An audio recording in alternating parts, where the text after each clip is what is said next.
सुप्रभात प्यारे बच्चों। आज हम राष्ट्रीय खेल दिवस को मना रहे हैं, जो कि 29 अगस्त को हर साल मेजर ध्यानचंद जी के जन्म दिवस के अवसर पे मनाया जाता है।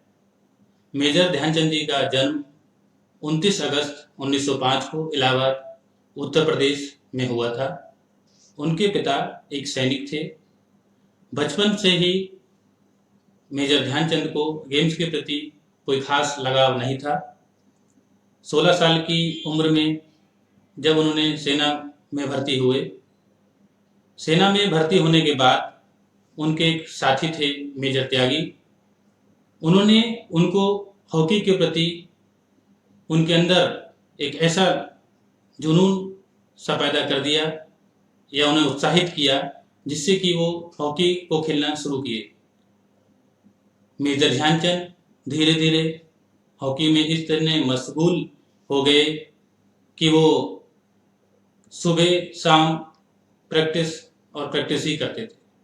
सेना में भर्ती होने के साथ साथ वो ड्यूटी करते थे। ड्यूटी के बाद जो भी उन्हें समय मिलता था, उस समय वो आके अपना अभ्यास करते थे। वो रात में चंद्रमा की रोशनी में भी अभ्यास किया करते थे।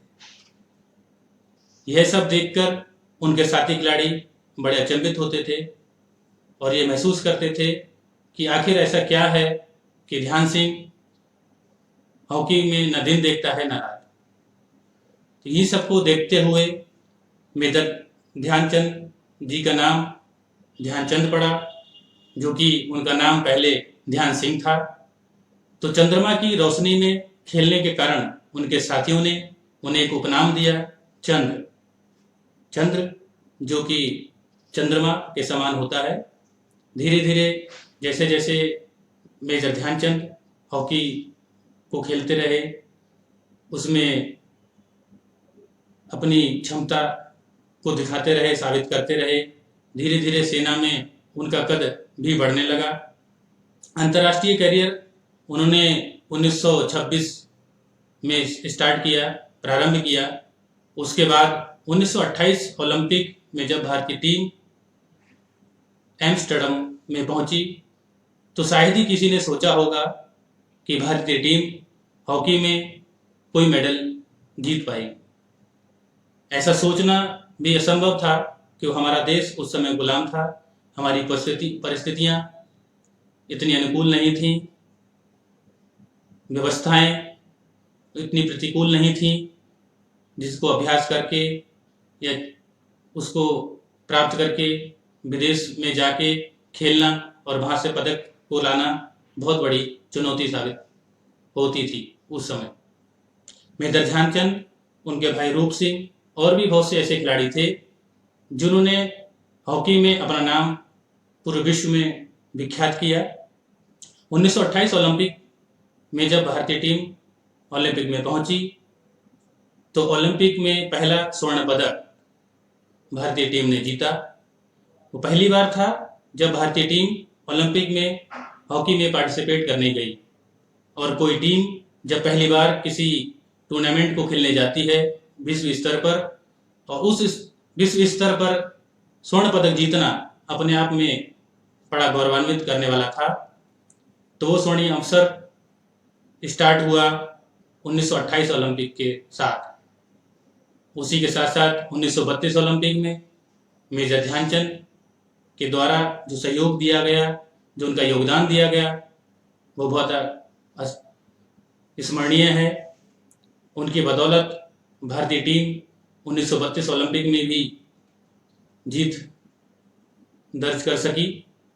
1932 ओलंपिक लॉस एंजल्स 1932 ओलंपिक में भारतीय टीम ने अमेरिकी टीम को 24-1 से हराया। 24-1 से हराने का जो रिकॉर्ड है वो आज तक एज इट इज चल रहा है, जो आज तक कोई देश नहीं कर पाया। 1936 ओलंपिक जो कि बर्लिन में हो रहे थे, उस ओलंपिक में मेजर ध्यानचंद को भारतीय टीम का कप्तान बनाया गया। भारतीय टीम के दल की अगुवाई कर रहे थे मेजर ध्यानचंद। मेजर ध्यानचंद एक ऐसा नाम जो एक विख्यात हो गया था, प्रसिद्ध हो गया था, दुनिया जानने लगी थी, समझने लगी थी कि एक ऐसा जादूगर जिसकी स्टिक में हॉकी की बॉल, एक जब उनके पास बॉल आती थी, ऐसा लगता था जैसे चिपकती जाती थी। लोग समझते थे, विपक्षी टीम परेशान हो जाती थी, यह सोचती थी कि आखिर इनकी हॉकी में ऐसा क्या है जो इनके पास अगर एक बार बॉल चली जाए तो वहां से छीनना बड़ा मुश्किल हो जाता था। तो कई बार ऐसा भी लोगों ने कहा कि इनकी हॉकी में एक चुंबक लगी हुई है या कोई गोंद लगा हुआ है। तो हॉलैंड के खिलाड़ियों ने एक बार विरोध किया, उनसे कहा कि आपकी हॉकी को हमको चेक करना है, इस हॉकी में चुंबक लगी हुई है या गोंद लगा हुआ है। उस हॉकी को तोड़ के देखा गया, उसमें ऐसा कुछ नहीं निकला। क्यों इसलिए नहीं निकला? क्योंकि वो ध्यानचंद जी की एक कला थी, उनका हुनर था, उनकी मेहनत थी, जिसके पीछे उन्होंने दिन रात समर्पण, त्याग और परिश्रम किया। 1936 ओलंपिक में जब भारत और जर्मनी फाइनल में एक दूसरे के सामने थे, तो उस मैच को देखने के लिए तानाशाह हिटलर, जो जर्मनी के तानाशाह थे, वो भी स्टेडियम में मौजूद थे। उन्होंने यह हुक्म दिया था आसपास की जनता को कि वहां ज़्यादा से ज़्यादा जनता पहुंच के जर्मनी का उत्साहवर्धन करे।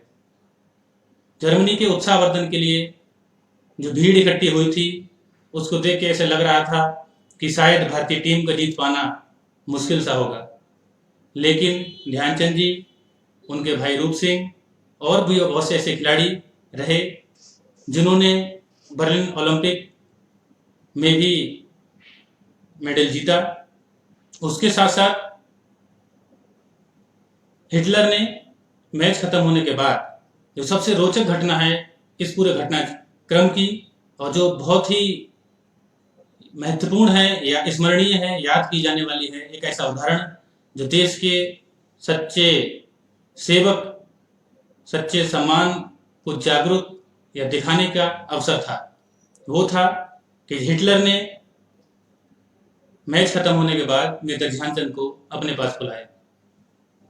उस समय जब मेजर ध्यानचंद हिटलर के पास पहुंचे तो उनके जो जूते थे, जो उन्होंने जूते पहन रखे थे, वो फटे हुए थे। उन जूतों को देखते हुए हिटलर ने ध्यानचंद जी से पूछा कि आप क्या करते हो? तो ध्यानचंद जी ने जवाब दिया, मैं सेना में सिपाही हूं। तो हिटलर ध्यानचंद जी की तरफ देखते हुए आश्चर्यचकित रह गया और उन्होंने उन्हें ऑफर दिया, एक प्रलोभन दिया कि आप भारत को छोड़ दो और हमारे साथ हमारे देश के लिए खेलो, मैं आपको एयर मार्शल का पद दूंगा, जो कि उस समय सेना में बहुत बड़ा पद था। लेकिन ध्यानचंद जी ने उनसे माफ़ी मांगी, उन्हें सॉरी बोला और बोला कि मैं आपसे माफ़ी चाहता हूँ, मैं अपने देश के लिए ही खेलूंगा। तो इसमें हिटलर ने उनसे पूछा कि आपको आपके देश ने क्या दिया? तो बड़ा सुंदर सा जवाब और सरल सा जवाब ध्यानचंद जी ने दिया और हिटलर के सामने कहा कि मेरा देश मुझे क्या देता है ये मायने नहीं रखता है, मैं अपने देश को क्या देता हूँ ये मायने रखता है। तो मैं जब तक जीवित हूँ अपने देश के लिए ही खेलूंगा। ऐसी शख्सियत को हम 29 अगस्त को याद करते हैं, उनके जन्म दिवस के अवसर पर। ऐसी बहुत सी रोचक घटनाएं, जानकारी जो ध्यानचंद जी के जीवन से जुड़ी हुई हैं, बहुत से ऐसे पहलू जो हमें उत्साह देते हैं, मोटिवेट करते हैं कि हम कुछ भी कर सकते हैं अगर हम डिटरमाइंड होकर कोई भी काम करें। अगर हम सच्ची लगन, सच्ची निष्ठा और ईमानदारी से किसी काम को करते हैं, अपनी जिम्मेदारी को समझते हैं, देश के प्रति अपनी निष्ठा रखते हैं, तो जरूर हम उस काम में सफल होते हैं।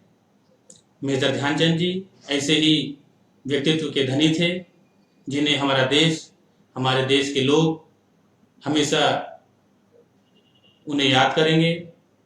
उनके खेल के जीवन से हमेशा मोटिवेट होंगे, उनसे नई नई चीज़ों को सीखेंगे, उन्हें अपने आइडियल के रूप में समझेंगे।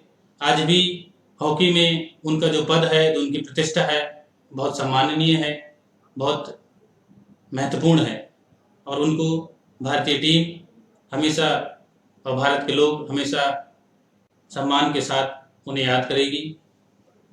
प्यारे बच्चों, स्पोर्ट्स कितना इम्पोर्टेंस है आपके जीवन से जुड़ा हुआ, कितना महत्वपूर्ण है हमारे जीवन के लिए, ये आप सभी जानते हैं।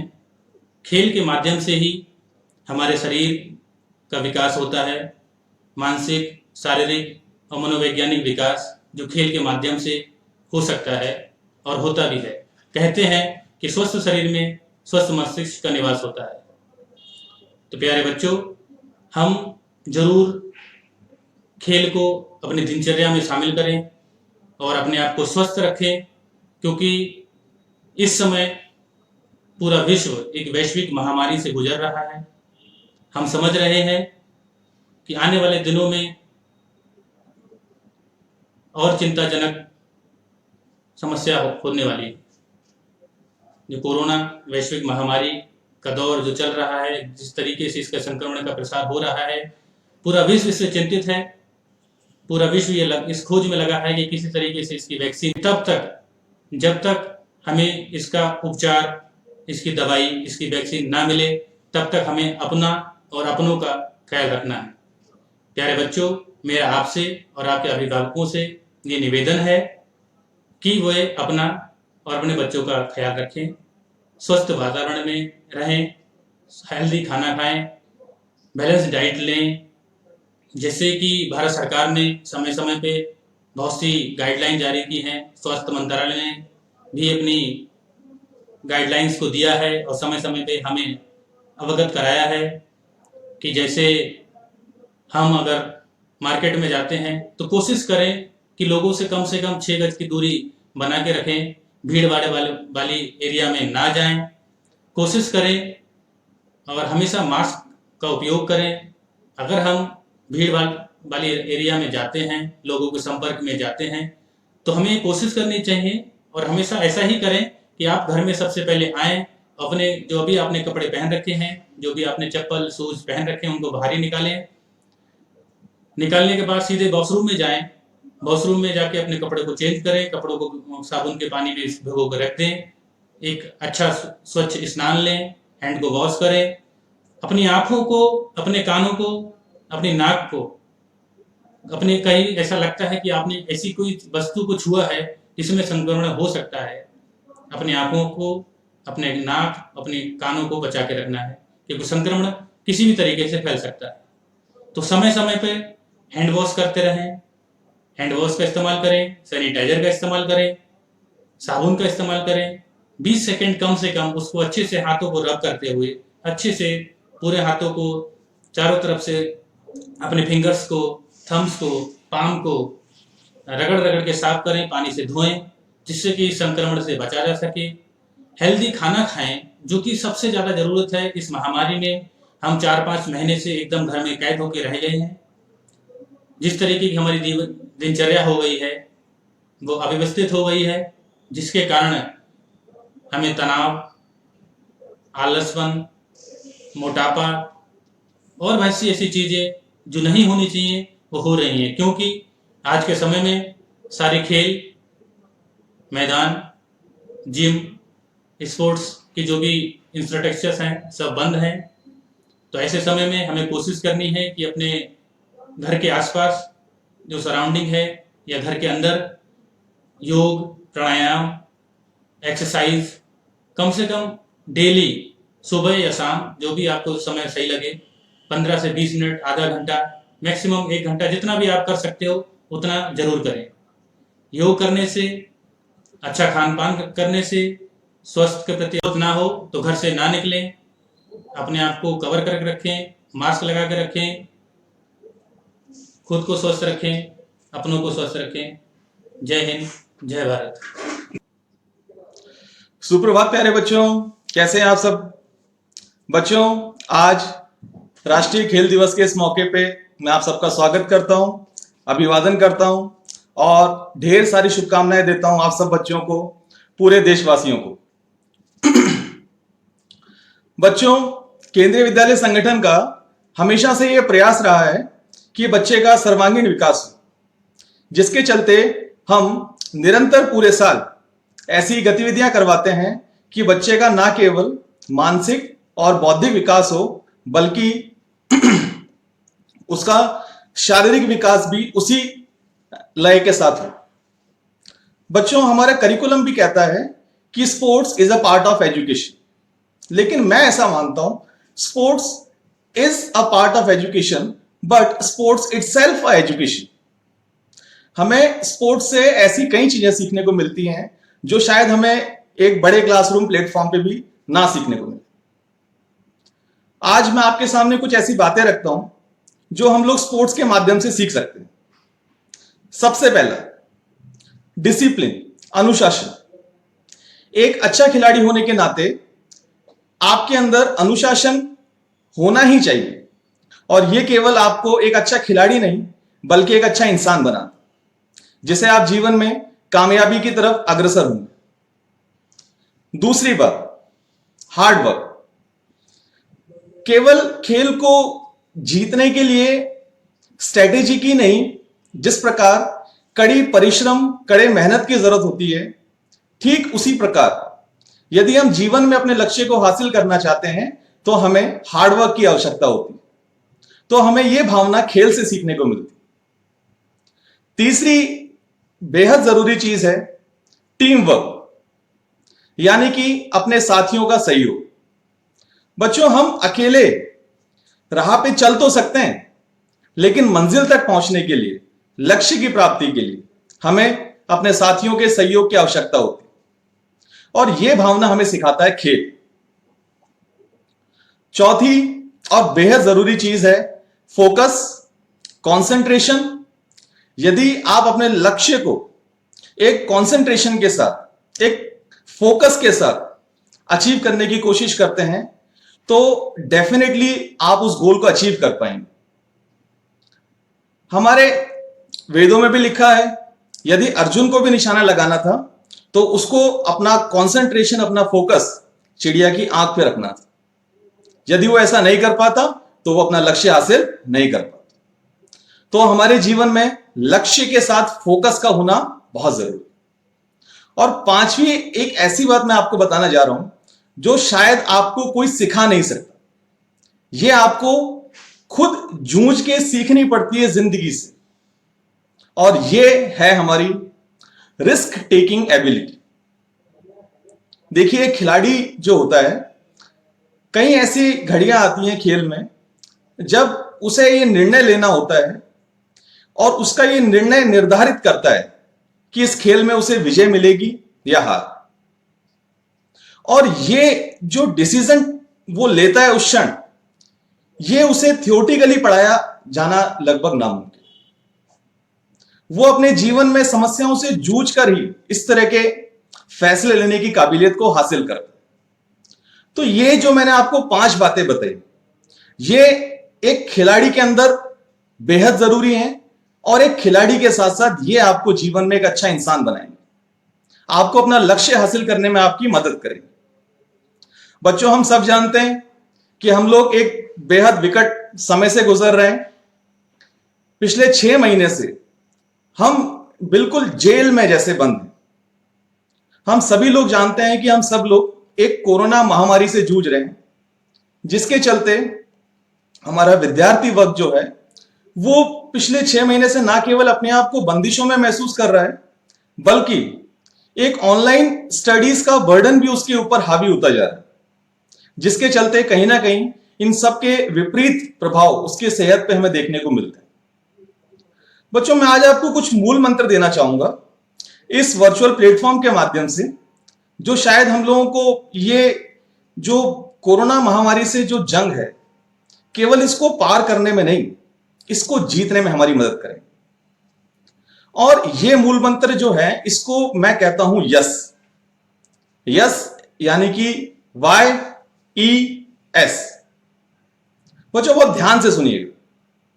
यदि आप अपने जीवन में इस मूल मंत्र का अनुसरण करते हैं और इसको आप आगे भी बढ़ावा देते हैं, तो हम बहुत जल्द ना केवल इस कोरोना से विजय प्राप्त करेंगे, बल्कि दुनिया के लिए एक मिसाल भी बनेंगे। और क्योंकि जो देश का विद्यार्थी होता है, जो देश का बच्चा होता है, वही देश की असली धरोहर होता है। यदि एक बच्चा स्वस्थ होगा तो हमारा देश स्वस्थ होगा, हमारा देश विकसित होगा, आगे बढ़ेगा। तो बच्चों, ये जो मूल मंत्र है, इस मूल मंत्र में पहला शब्द है वाई, और इस वाई के मायने हैं योगा। देखिए, हम सब इन बंदिशों में बंध के अपनी जो दिनचर्या है उसमें जो एक्टिविटीज जो हम करते थे विद्यालय के माध्यम से, स्कूल के माध्यम से, वो सब कहीं ना कहीं खो गई हैं, छुप गई हैं। लेकिन योगा एक ऐसी हमारी धरोहर है, एक ऐसी हमारी कड़ी है जो ना केवल हमारे शरीर को बल्कि हमारे मस्तिष्क को भी स्वस्थ बनाए रखेगी और हमें जोड़े रखेगी। तो मैं आप सब बच्चों से, आपके परिवार से, समाज से, देश से ये रिक्वेस्ट करूंगा कि अपनी दिनचर्या में सुबह का एक वक्त 20 से 25 मिनट आप ऐसा निकालें जिसमें आप इस योगा को अपने जीवन में अपना सकें। इस योगा को आप अपने उम्र के अनुसार कर सकते हैं, आप इसको किसी के सहयोग से कर सकते हैं, आप इसको किसी जानकारी से कर सकते हैं, लेकिन ये योगा आपको बहुत मदद करेगा। और आप मेरी बात का भरोसा करिए, विद्यार्थी वर्ग जो है, आपके ऊपर जो ये बर्डन आ रहा है ऑनलाइन एजुकेशन का, और आप लगातार जो स्क्रीन के सामने रहते हैं, चाहे मोबाइल हो चाहे लैपटॉप हो, और इससे होने वाले जो प्रतिकूल प्रभाव आपके शरीर पे पड़ते हैं, वो कहीं ना कहीं हम लोग उसको इस योगा के माध्यम से कुछ हद तक कंपनसेट कर पाएंगे, कम कर पाएंगे। दूसरा जो मेरा मंत्र है वो है ई, और इसके मायने हैं एक्सरसाइज। देखिए, इस विकट समय में हम सब जानते हैं हमारे जितने जिम्नेजियम हैं, स्पोर्ट्स सेंटर्स हैं, मैदान हैं, सब बंद हैं, और बच्चों को खेल का बड़ा शौक होता है। बच्चों की दिनचर्या में खेल अपने आप भूल जाता है, उन्हें कुछ कहना नहीं पड़ता कि आपको एक्सरसाइज करनी। लेकिन यह समय ऐसा आ गया है जिसमें हम लोग पिछले 6 महीनों से बंद हैं। एक्सरसाइज के ना होने की वजह से हम अपने शरीर के साथ एक आलस्य वाला व्यवहार करते हैं। मैं मानता हूं कि हमारे पास जो घर है उसके अंदर एक सीमित सीमाएं हैं उसकी, लेकिन फिर भी कई ऐसी छोटी छोटी एक्टिविटीज हैं, कई ऐसी छोटी छोटी एक्सरसाइजेस हैं जो हम लोग घर पे कर सकते हैं। मैं विशेष अनुरोध करूंगा उन बच्चों से जो घर पे निरंतर अपना पढ़ाई पे फोकस करते हैं, घर के कामों में हाथ बटाते हैं, वो अपने लिए सुबह और शाम को एक वक्त जरूर निकालें 20 से 30 मिनट का, जिसमें वो स्किपिंग कर सकें, वॉकिंग कर सकें, अपनी उम्र अनुसार पुशअप्स कर सकें, या जो भी उनको अच्छा लगे उस तरह की दिनचर्या में एक्सरसाइजेस को ले सकें, इन्वॉल्व कर सकें। तो बच्चों, ये हमारे जीवन में होना बेहद जरूरी है। अगर हमें इस मुश्किल समय से पार पानी है तो केवल हम किसी इंतजार के सहारे इसको पार नहीं कर सकते। हमें अपने आप को बदलना होगा, इसके लिए हमें अपने आप को तैयार करना होगा।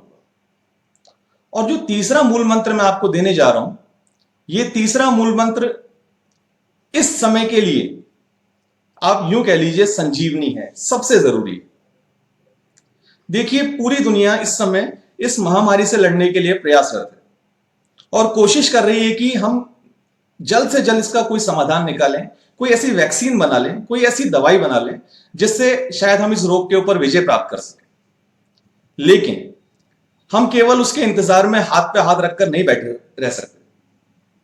और जो हमारे विद्वान पुरुष हैं, बुद्धिजीवी हैं, उनका भी यह मानना है कि यदि आपको इस कोरोना काल में अपने आप को इस महामारी से बचाना है तो आपके पास सबसे मजबूत शक्ति जो है वो है आपका शरीर और आपके शरीर की प्रतिरोधक क्षमता, यानी कि आपकी इम्यूनिटी।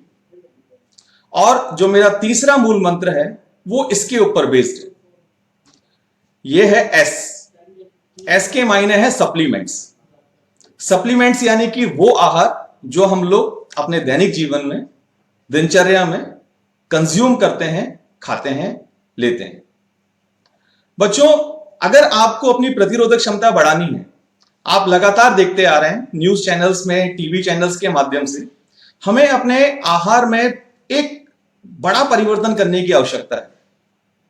हमें एक इस तरह के आहार की ओर बढ़ना है जिसमें इस समय हमें विटामिन, मिनरल्स, प्रोटीन्स, इनकी मात्रा ज्यादा मिल सके। वैसे तो आप सब जानते हैं कि हमें जीवन में एक अच्छे स्वास्थ्य के लिए संतुलित आहार की आवश्यकता होती है, बैलेंस डाइट की आवश्यकता होती है। लेकिन अब मैं आपसे गुजारिश करूंगा कि आप इस बैलेंस डाइट में कुछ मात्रा में विटामिन की मात्रा, फ्रूट्स की मात्रा, सलाद की मात्रा को बढ़ा दीजिए। ये आपके शरीर को वो शक्ति प्रदान करेंगे जो आपको इस रोग से लड़ने में आपकी सहायता करेगी। तो बच्चों, मैंने आपको जो मूल मंत्र दिए, अगर आप इनको अपने जीवन में अपनाते हैं या इनको अपने जीवन का हिस्सा बनाते हैं, तो देखिए, इस बात के लिए तो मैं आपको सुनिश्चित कर सकता हूं कि आप इस कोरोना महामारी को बहुत आसानी से हरा पाएंगे और अपने शरीर को एक बेहद मजबूत शरीर बना पाएंगे। तो बच्चों, इस प्लेटफॉर्म के माध्यम से, इस चैनल के माध्यम से, इस वर्चुअल प्लेटफॉर्म के माध्यम से, ये बहुत दुर्भाग्यपूर्ण है कि हमें इस तरीके से जुड़ना पड़ रहा है। लेकिन मेरी आप सबसे, आपके परिवार से, समाज से और देश से ये गुजारिश है कि हम अपने जीवन में अपनी आदतों में बदलाव लाएं। अपने जीवन में इस समय स्पोर्ट्स को, खेल कूद को, हमारी शारीरिक गतिविधियों को, इनको इंपॉर्टेंस दें। इनकी जो इंपॉर्टेंस है, अहमियत है, उनको समझें। ये ना केवल हमें इस कोरोना की लड़ाई से पार दिलाएंगी, बल्कि हम विजयी होंगे और पूरे दुनिया के सामने एक उदाहरण पेश करेंगे कि हम भारत देश के बच्चे हैं और हम हर समस्या का डट के समाधान कर सकते हैं। चाहे समस्या कितनी ही बड़ी हो, हम उसका मुकाबला करेंगे और विजयी होकर वहां से लौटेंगे। तो बच्चों, इसी बात के साथ, इन्हीं मंत्रों के साथ और इन्हीं विचारों के साथ मैं अपनी वाणी को यहां विराम देता हूं और उम्मीद करता हूं आप मेरी बातों का अनुसरण करेंगे। धन्यवाद। जय हिंद, जय Bharat. A hearty greetings to everyone present here. Respected dignitaries, Principal Sir, teachers, and all my dear friends. Myself Asmita Now. Today, we are celebrating National Sports Day event, and on this occasion, I would like to deliver few words on COVID-19 Fitness Act at home. Today, all of us are aware about the outbreak of novel beta coronavirus, which is a part of group of viruses responsible for seasonally causing acute respiratory syndromes that can be accompanied from mild symptoms to severe conditions with significant mortality rate. In addition to hygiene care, social distance is also an important strategy and most efficient strategy to mitigate the spread of the virus all over the world.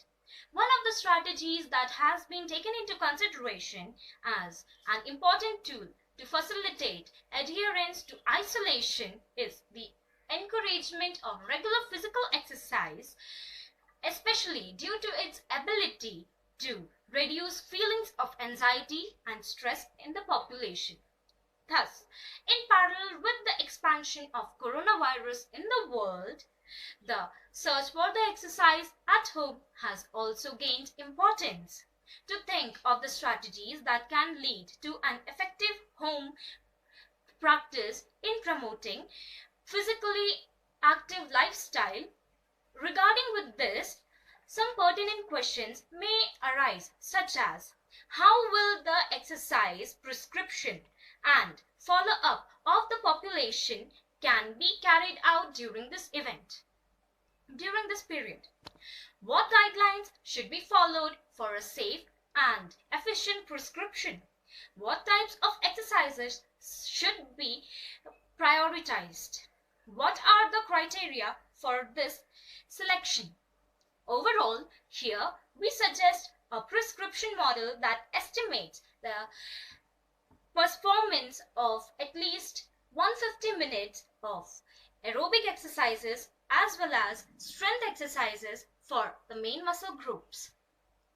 A brief communication provided some general recommendations for those who intend to remain active during the COVID-19 pandemic. Those who are in social isolation but do not present any symptoms, there are no recommendations to limit their practice of physical activity.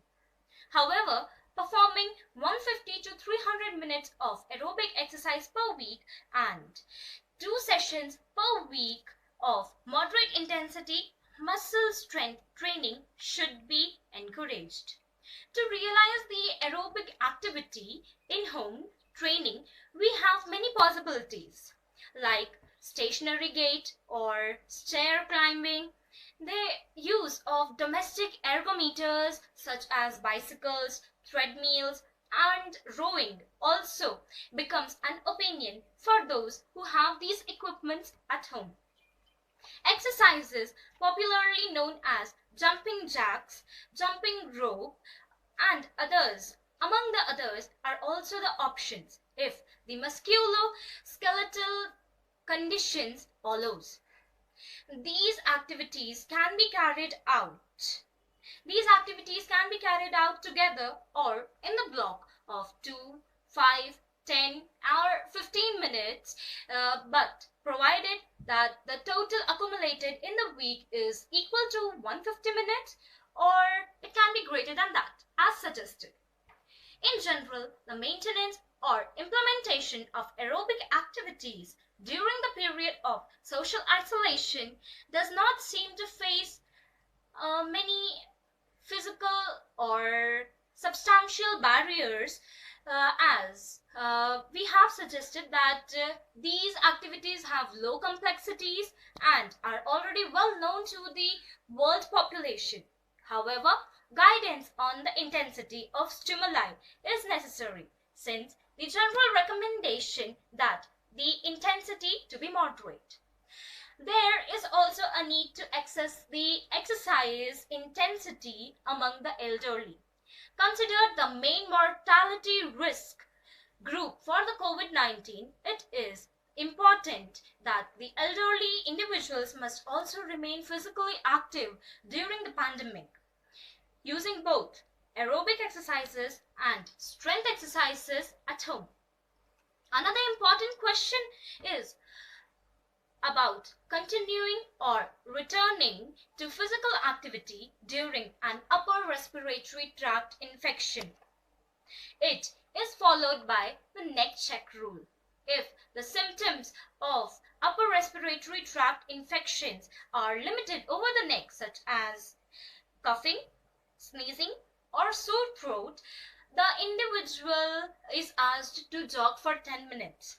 If the general conditions and signs are characterized or deteriorated, he or she should be prohibited from doing the physical activity until he gets fully recovered.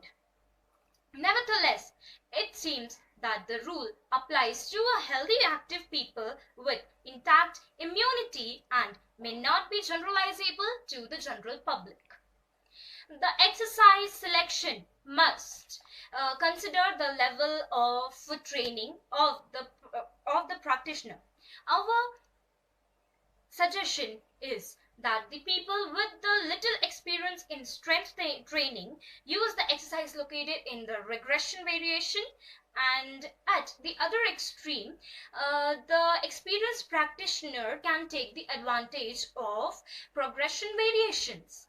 In addition, exercises based on the application of manual resistance or self-resistance exercises can be the alternatives for calisthenics, both to vary physiological stimuli as well as to break psychological monotony. Thank you. Jai Hind, Jai Bharat. First of all, I wish a very pleasant good morning and a very happy National Sports Day 2020 to our Honorable Principal Sri B.C. Dwivedi sir, respected teachers and all my dear students of Kendriya Vidyalaya Kirandul. I am finding myself opportunate to be here and join you all through webinar on this auspicious occasion of National Sports Day 2020, which is celebrated on the 29th August every year in commemoration of the great hockey player Major Dhyan Chand, who is also known as the Wizard of the India. Dear students, this is an occasion to remember our legendary sports personality, Major Dhyan Chand, and his contributions to the sports and games, and at the same time to get prepare ourselves and be motivated to face any challenges in the coming days. As you all are much aware of this present scenario of painful pandemic COVID-19, which has given a big challenge to the humankind, it has made the whole world to suffer a lot. Our country is also not untouched with this giant. Though our country's situation is far better than many of the other countries due to initial steps taken by the central and state governments under the efficient leadership of our Honorable PM Sri Narendra Modi sir. But still, it is a very challenging situation for all of us. Dear students, it is you only who can help and support the governments to control and overcome this pandemic COVID-19 by following the norms set by the governments and local authorities. By maintaining discipline, hygiene and sanitation, avoid to move out from your residence until it is most urgent. Using all safety measures, imparting physical activities, yoga, pranayam, meditation, etc. to remain healthy, and also by motivating your family members as well as your neighbors to do so on regular basis. I am sure that we shall definitely overcome this pandemic problem. One more thing which I would like to share with you all students is your study and career part. My dear students, this is a very crucial and challenging situation for you as well as for the entire teaching fraternity. Schools are almost closed for indefinite time. No one knows when to be opened. So, this is your foremost duty to study well at home. Get in touch with your subject teachers through webs and social media such as webinar, WhatsApp, etc., provided and supported by your respective subject teachers of the school. You set an excellent daily routine of your study as well as sports activities to be physically and mentally fit and healthy, so that you may be an asset to your family and the nation as well. In this context, it is very necessary to quote that Fit India campaign was launched by the Honorable Prime Minister Sri Narendra Modi sir at Indira Gandhi National Stadium, New Delhi last year on the occasion of this National Sports Day itself. This movement is a nationwide movement in India to encourage people to remain healthy and fit by doing physical activities and sports in their daily lives.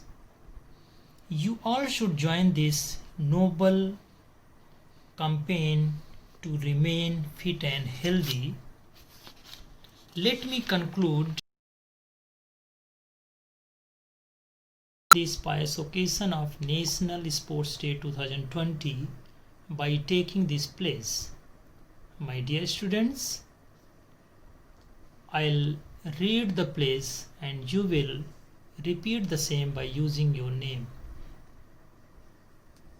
I, Rajnath, promise to myself that I will devote time for study and physical activities every day, and I will encourage my family members and neighbors to be physically fit and make India a fit nation. Once again, a very, very happy National Sports Day 2020 to all of you. Thank you. Have a nice day. मेरे प्यारे बच्चों और माननीय अभिभावकों और मेरे विद्वान साथियों, मैं सभी को जातीय क्रीड़ा दिवस का शुभ अभिनंदन एवं शुभेच्छा प्रदान करता हूं, निवेदन करता हूं। आज हम भारतवासियों के लिए एक विशेष दिवस है, जिस दिवस को लेकर के हम गर्वित हैं कि हम भारतवासी हैं। भारत के इतिहास में ऐसे ऐसे शख्सियत को नाम भी हम पढ़े हैं जिनको लेकर के हम गर्व अनुभव करना सीखते हैं, जानते हैं। कहीं कहीं उनके जीवन चरित्र में हम देख रहे हैं आत्मनिर्भर भारत का खुशबू आ रहा था, स्वदेश प्रेम का खुशबू भी आ रहा था। ऐसे जिनके जन्म दिवस को स्मृति के रूप में पालन करने के लिए आज ये दिवस सारे भारत में, भारत के कोण अनुकोण में, हर अनुष्ठान में पालन किया जाता है। वो है मेजर ध्यानचंद।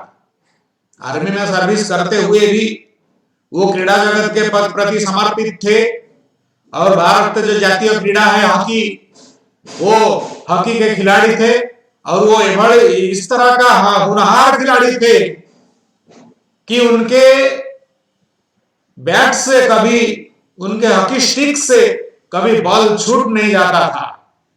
और सभी लोग, विदेशी लोग भी सोचते थे इसके अंदर कुछ जादूगरी है।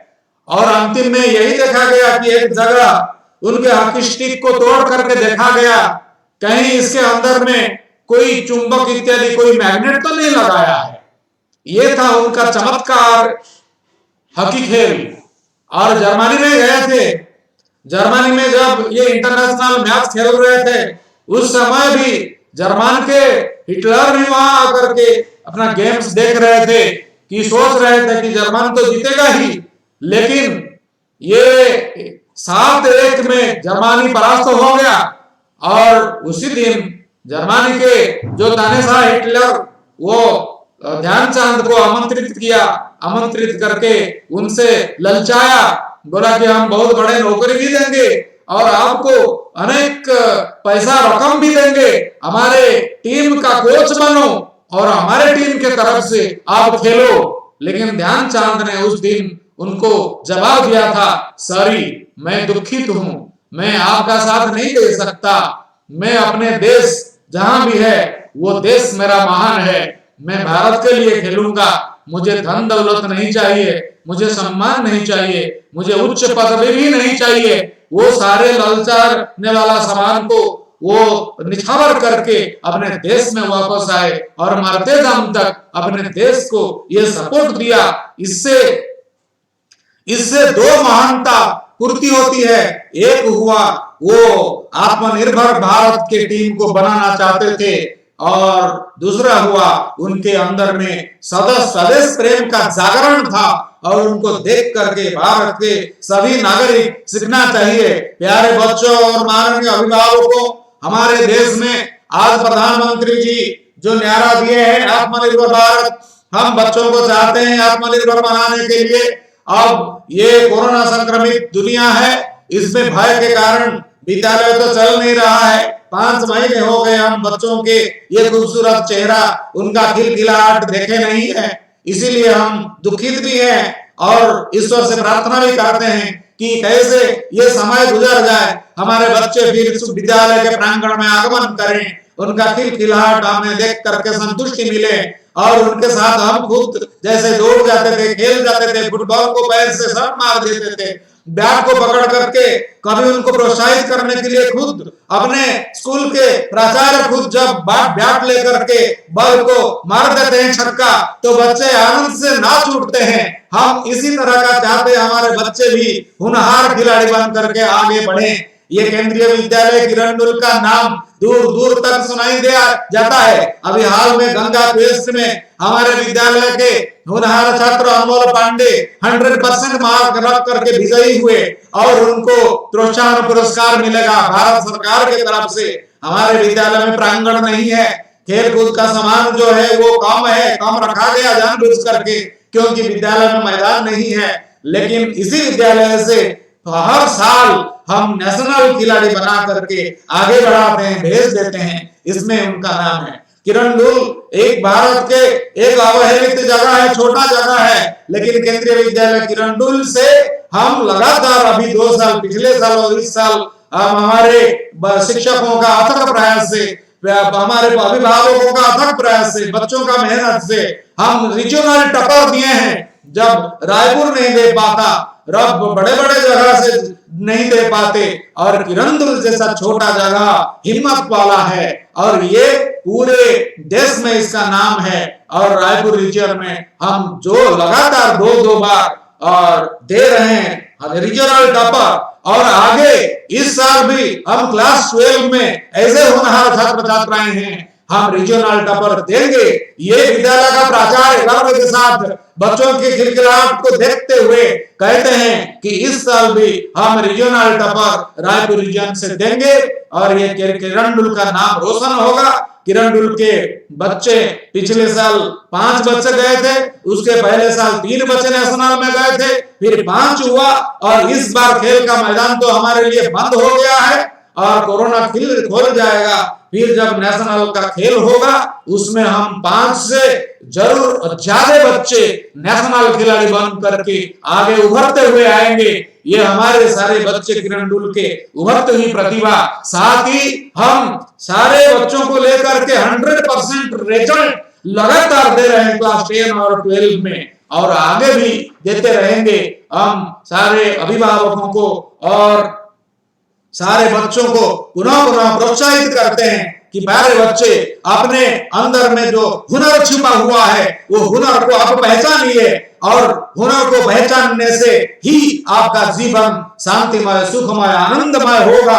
अपने को आलसी कभी मत बनाइए, अपने को धोखेबाज मत बनाइए। इस देश को चाहिए सख्त अच्छा आदमी का, भक्त आदमी का और निरलस आदमी का, निष्ठापर आदमी का सख्त जरूरत है देश को बचाने के लिए। और विदेश में नाम कमाने का तो पहलू हमारे पास है, लेकिन उससे ज्यादा है हम अपने देश को रक्षा करें, अपने देश का नाम को रोशन करें और अपने घर को, परिवार को, पिता माता को, शिक्षकों का नाम का रोशन करें। और इसी भावना के साथ मैं अभिभावकों को पुनः पुनः प्रणाम करता हूं और निवेदन करता हूं कि अपने बच्चों को अच्छा परवरिश दें, अच्छा संस्कार दें। जब हमारे पास बच्चे आते हैं हम इनको लेकर के विश्व दुनिया में हम नया इतिहास रचना कर दें, यही हमारा दावा है, यही हमारा शुभकामना है। आज खेल दिवस के, जातीय खेल दिवस के अवसर पर मैं सभी बच्चों को यही आशीर्वचन देता हूं और प्रोत्साहित करता हूं। जय हिंद, जय भारत।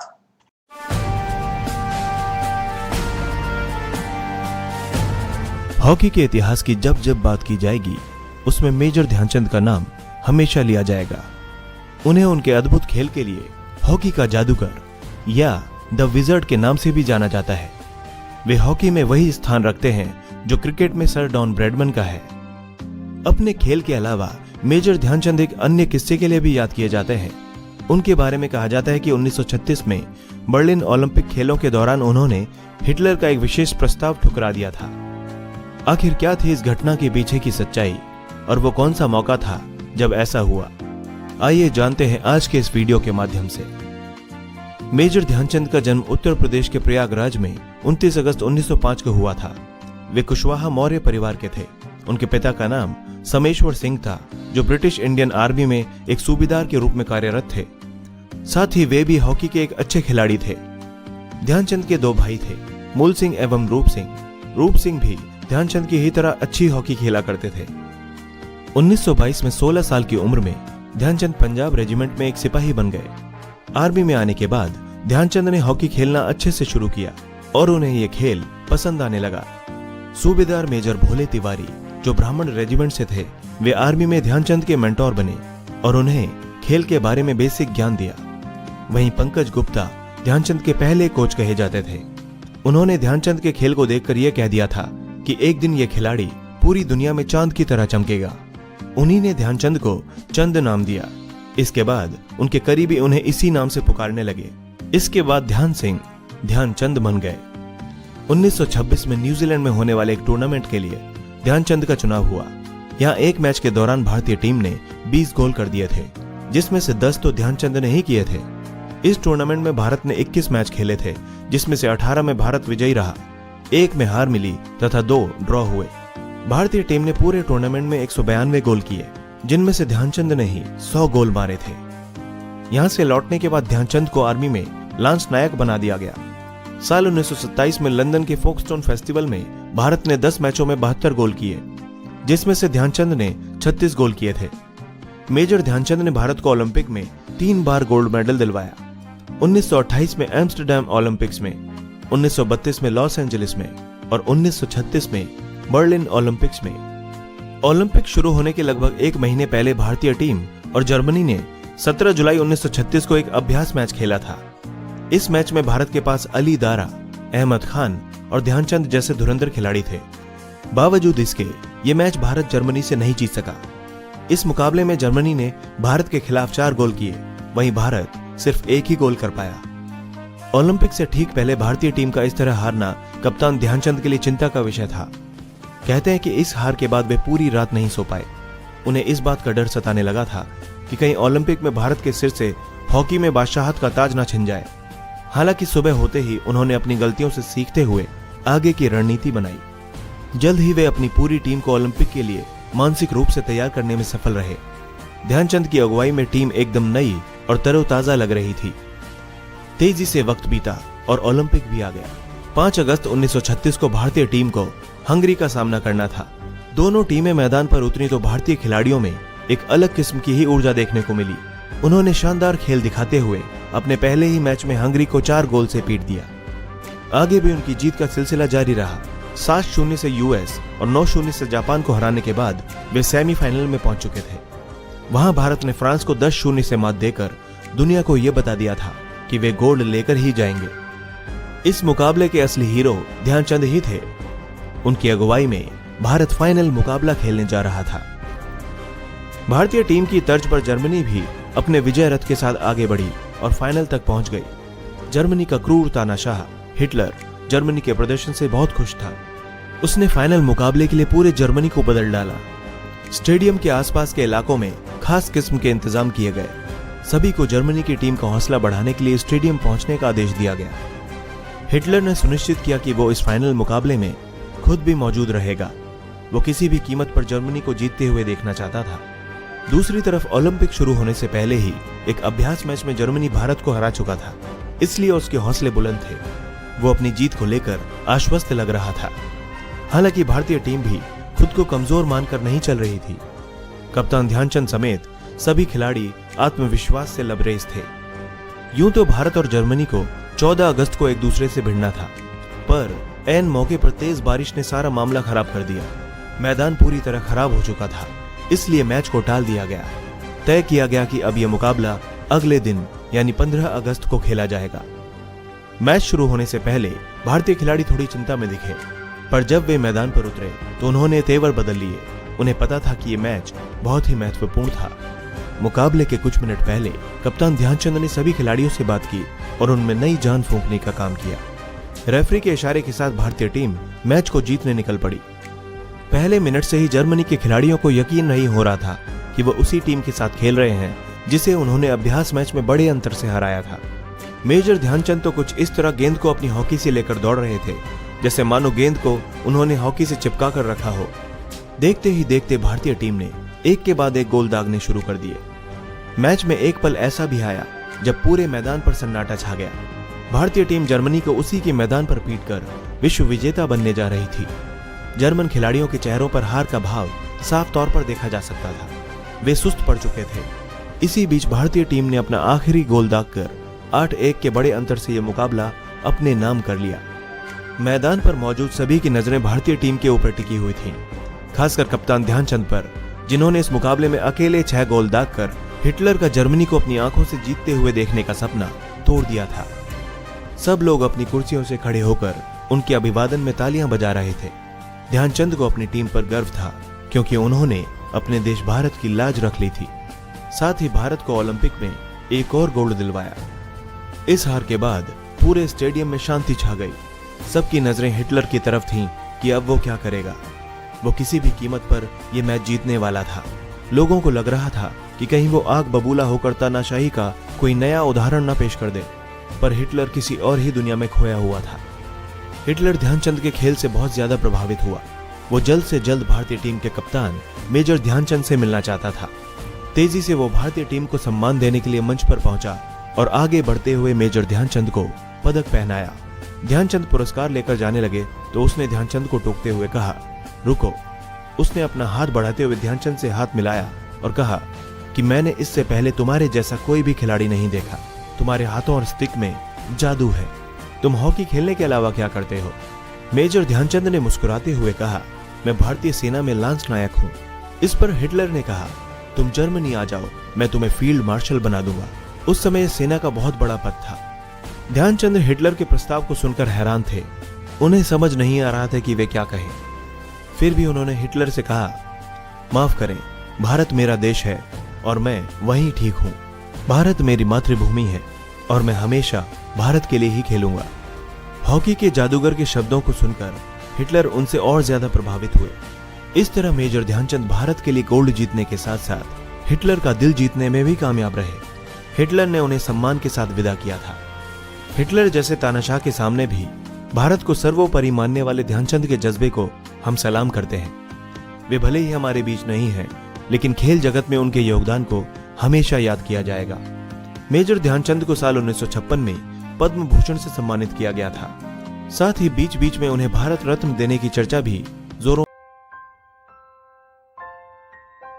पहले ही मैच में 3 गोल, ओलंपिक खेलों में 35 गोल और अंतर्राष्ट्रीय मैचों में करीब 400 गोल, सब मिलाकर किए गए 1000 से ज्यादा गोलों का आंकड़ा मेजर ध्यानचंद को हॉकी का जादूगर कहलाने के लिए काफी है।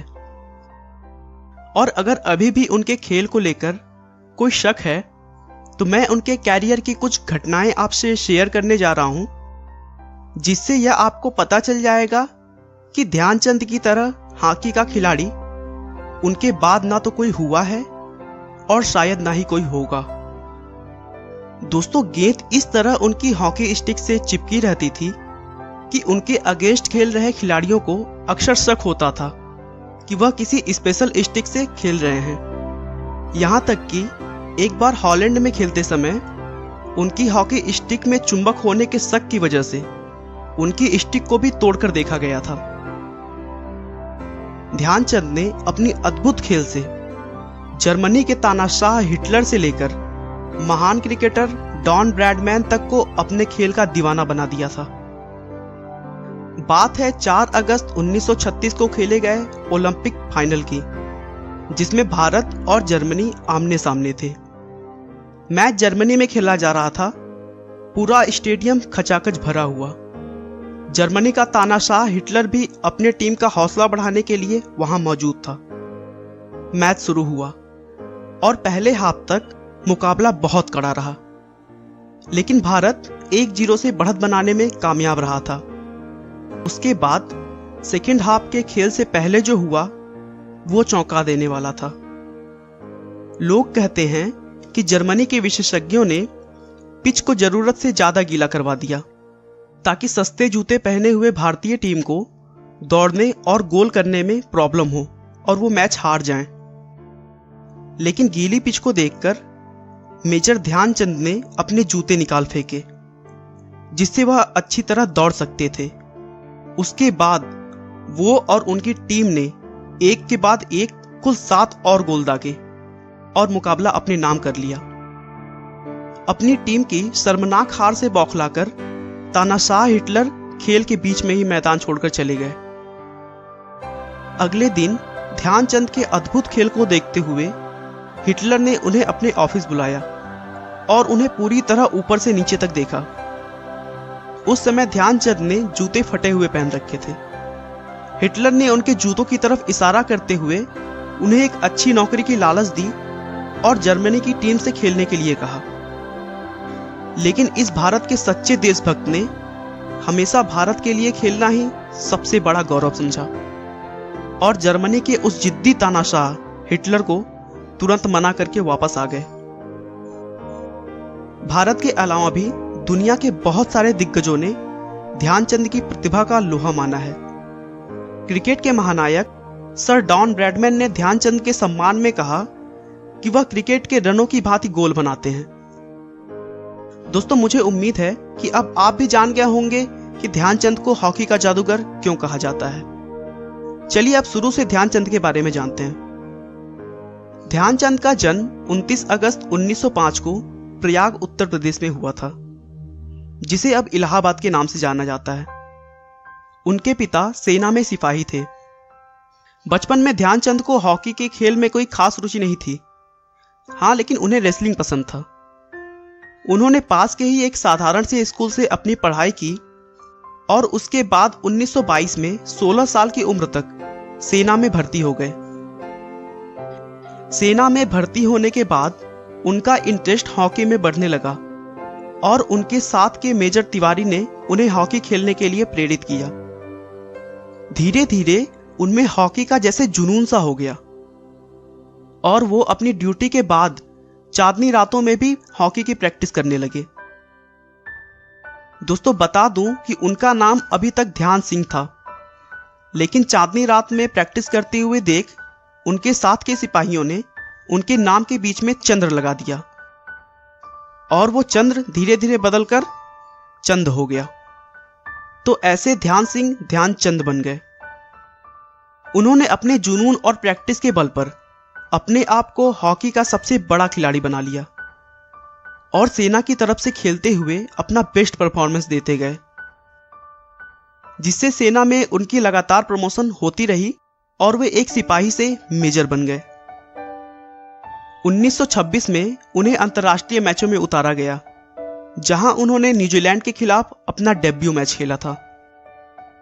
1927 में लंदन फोल्क स्टोन फेस्टिवल में उन्होंने ब्रिटिश हॉकी टीम के खिलाफ 10 मैचों में 72 में से 36 गोल किए।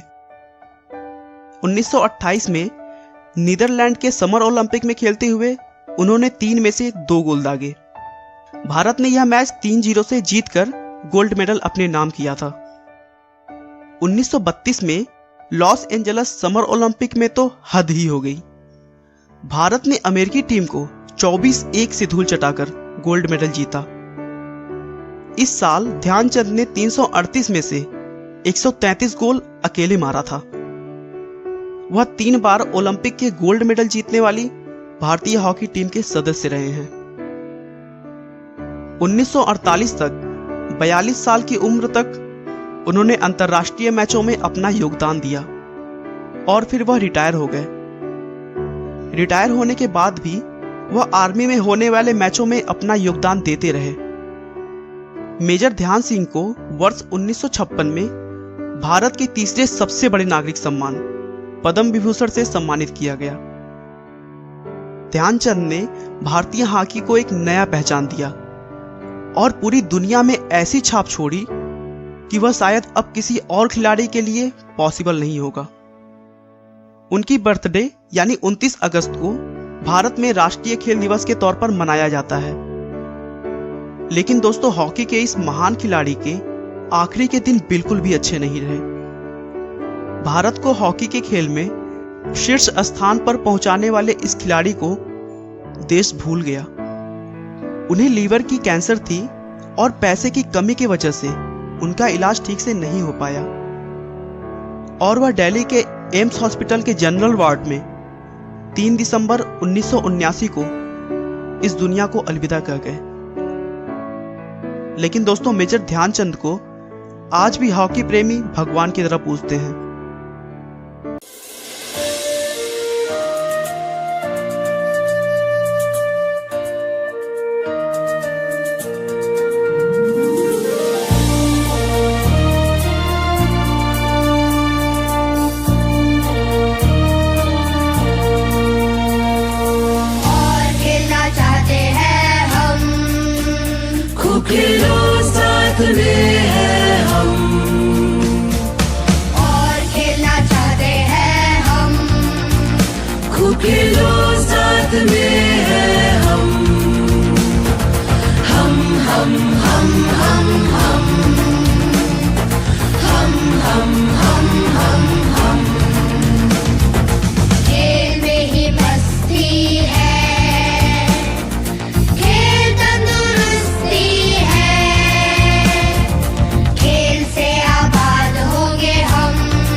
खेलो इंडिया, साथ में हैं हम।